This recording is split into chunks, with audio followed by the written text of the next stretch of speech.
자, 다음은 마지막으로 소켓 커뮤니케이션에 대해서 알아보겠습니다. 먼저 소켓 커뮤니케이션의 기본적인 내용들입니다. BSD 소켓 인터페이스라는 것은 바이너리 데이터를 TCP 규약을 이용해서 보내거나 받기 위한 API의 그룹인데요. net endpoint라는 클래스에 저장된 IP 어드레스와 포트 넘버를 이용해서 커넥션을 만듭니다. 이 소켓에서는 synchronous communication과 asynchronous communication이 가능한데요. 여기서 synchronous라고 하는 것은 데이터를 받거나 보낼 때 원하는 만큼의 데이터가 받아지거나 보내질 때까지 펑션이 리턴하지 않는 경우를 얘기하고요. 당연하지만 데이터의 커뮤니케이션에 문제가 있거나 딜레이가 생기는 경우에는 프로그램이 멈추게 된다는 특징이 있습니다. 거기에 비해서 어싱크로너스는 데이터를 보내거나 받기 위한 펑션이 실제로 데이터가 보내지거나 받아지기 전에 리턴되는 타입이고요. 이런 경우에 실제 데이터를 보내는 과정이나 받는 과정은 소켓 리스너를 이용해서 처리하게 됩니다. 자, 그러면 OSP net sockets라는 네임스페이스에 있는 소켓이라는 클래스에 대해서 좀 더 자세히 알아보겠습니다. 바다에서 제공하는 소켓 클래스의 커넥션은 자동적으로 만들어지거나 어플리케이션을 이용해서 만들어야 합니다. 이때 당연하지만 IP 어드레스와 포트 번호를 가진 엔드포인트라는 데이터를 이용해서 커넥션을 만듭니다. 그리고 싱크로너스한 모드에서 데이터를 얻거나 받을 때는 send, receive 펑션을 사용할 수 있습니다. 그리고 asynchronous transfer 모드에서는 소켓의 리스너를 사용해서 데이터를 받거나 데이터를 전달하는데요. 이때 리스너에는 커넥션 상태가 변했을 때 혹은 그리고 데이터를 쓰거나 읽기 위한 펑션들 그리고 커넥션이 클로즈 됐을 때 notify를 받기 위한 펑션들이 구현됩니다. 그 외에도 커넥션 리스 트랜스퍼도 가능합니다. 자, 커넥션 오리엔티드로 싱크로너스 소켓 클라이언트를 만드는 과정에 대해서 알아보겠습니다. 먼저 소켓을 크리에이트하고 이니셜라이즈 하는 과정이 필요한데요. 소켓의 construct라는 펑션에 소켓 타입을 스트림으로 지정하면 커넥션 오리엔티드 소켓을 만들 수 있습니다. 그리고 소켓의 모드를 블로킹 모드로 설정하기 위해서 IOCTL 펑션을 사용합니다. 그리고 이 소켓을 리모트 호스트에 연결하기 위해서 connect라는 펑션을 사용하는데요.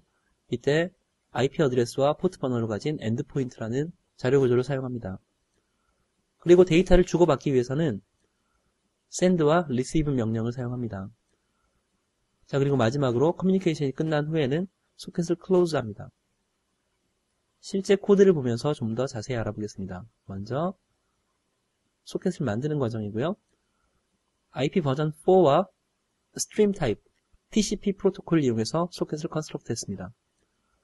그리고 블로킹 모드를 사용하기 위해서 IOCTL이라는 펑션을 이용해서 소켓을 블로킹 모드로 지정했습니다.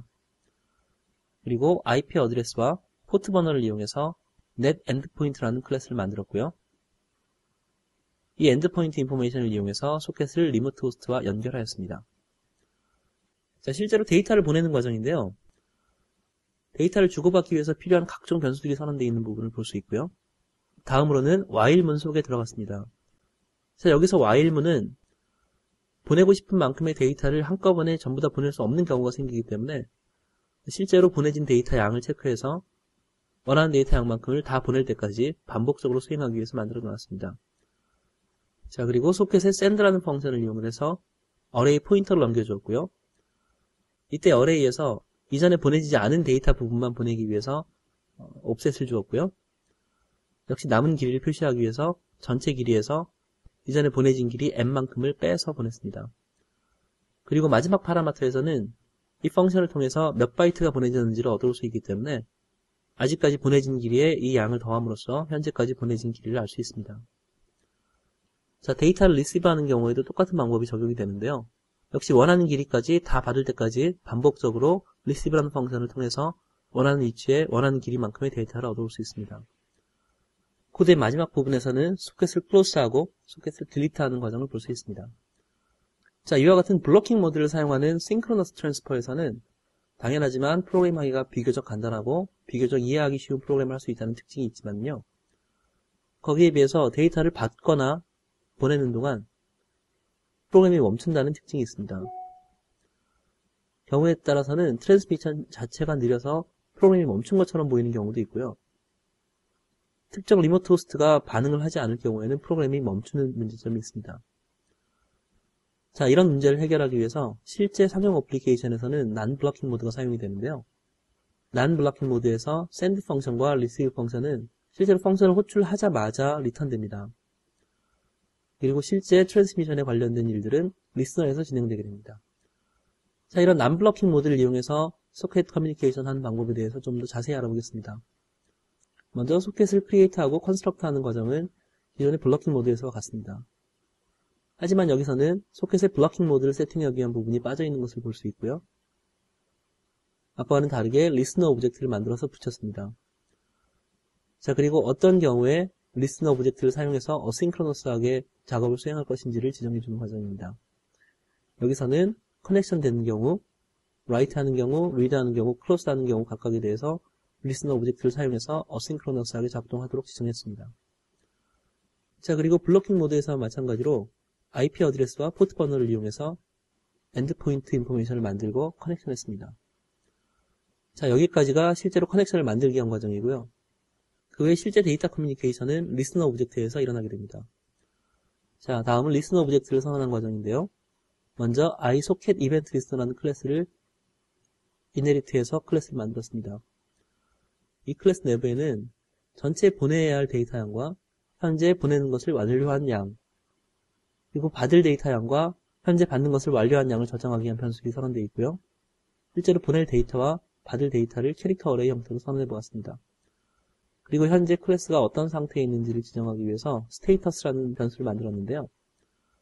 자, 이 스테이터스 변수에는 0값이 들어있는 경우에는 현재 데이터를 보내고 있는 상태라는 뜻이고요. 1이라는 값이 들어있는 경우에는 리시빙 하고 있는 상태고, 2는 커넥션 하고 있는 상태, 3은 현재 소켓이 닫힌 상태를 얘기합니다. 자, 따라서 아직 커넥션이 안 됐기 때문에 스테이터스를 2로 시작해서 클래스를 초기화했습니다. 그리고 보내야 될 데이터, 받아야 될 데이터의 양을 지정하는 것을 볼 수 있습니다. 마지막에 보이는 onSocketAccept라는 펑션은 이 프로그램이 서버로 사용될 때 클라이언트가 커넥션을 원하는 경우에 불리는 펑션입니다. 자, onSocketConnected라는 펑션은 커넥션이 완료되었을 때 불리는 펑션이고요. 여기서는 먼저 send 펑션을 이용해서 데이터를 보내는 과정을 수행했습니다. 물론 이때 데이터가 보내진 것은 아니고요. 데이터가 보내지는 중간중간 다른 리스너 펑션이 불릴 것입니다. 마지막으로 이번에 보내진 데이터 양을 얻어와서 전체 보내진 양에 더하는 과정이고요. 최종적으로 클래스 스테이터스를 sending으로 바꿔주었습니다. 자, 다음은 onSocketReadyToSend라는 펑션인데요. 이 펑션은 send 버퍼가 비어서 추가적인 데이터를 더 보낼 수 있는 상태가 되었을 때 불리는 함수입니다. 자, 이 펑션이 불리더라도 현재 스테이트가 sending하고 있는 스테이터스가 아니면 리턴하게 만들어줬고요. 블러킹 모드에서와 마찬가지로 현재 보내지지 않은 데이터부터 끝까지 데이터를 보내기 위해 시도를 했습니다. 자, 그리고 원하는 만큼의 데이터가 다 보내졌으면 receive를 시작합니다. 이 receive 펑션에서는 데이터 receive를 시작하기 위해서 먼저 소켓에 receive 펑션을 불러줬고요. 스테이터스를 receiving 상태, 즉 1로 바꾸어줬습니다. 자, 데이터를 receive하는 onSocketReadyToReceive라는 펑션입니다. 자, 이 펑션은 receive 버퍼에 데이터가 어느 정도 들어와서 데이터를 처리할 수 있는 상태가 됐음을 알려주기 위한 펑션이고요. 역시 스테이터스가 리시빙 상태가 아니면 리턴하는 과정이었고요. 데이터를 리시브하는 과정, 전체 데이터가 다 들어왔을 때 소켓을 클로즈하고 스테이터스를 3으로 바꿔주는 과정이 나타나 있습니다. 자, 마지막으로 커넥션이 클로즈 됐을 때 불리는 onSocketClosed라는 펑션입니다. 여기서는 어떤 이유로 커넥션이 클로즈 됐는지 이유를 파라미터로 보내주는데요. 이 값에 따라서 각각 원하는 액션을 할 수 있습니다. 그 외에 바다에서는 Secured 소켓도 제공을 해줍니다. Secured 소켓은 SSL 프로토콜을 사용하는 소켓이고요. 사용 방법은 기존의 소켓과 완전히 동일합니다. 특징적인 부분을 알아보면 이 Secure 소켓은 non-blocking 모드에서만 작동하고요. 그리고 당연하지만 커넥션 오리엔티드 소켓에만 쓸 수 있습니다. Secure 소켓을 사용하기 위해서는 소켓 프로토콜을 TCP 대신 SSL을 사용하는 방법으로 Secure 소켓을 사용할 수 있습니다. 그리고 리스닝이나 accepting과 같이 서버 사이드에서 필요한 피처들은 제공되지 않고 있습니다. 자, 바다의 네트워크에 관련된 부분들을 정리해 보겠습니다. 먼저 HTTP 클래스는 HTTP를 이용해서 데이터를 커뮤니케이션하는 과정을 쉽게 구현할 수 있게 해줍니다. 그리고 와이파이는 애드홍 모드와 인프라스트럭처 모드로 작동되는데요. 이 중에서 애드홍 모드 같은 경우에는 가까이 있는 호스트와 간단하게 커뮤니케이션을 하기 위해서 주로 사용됩니다. 그리고 로우 레벨 커뮤니케이션 방법으로 소켓에 대해서 알아봤는데요.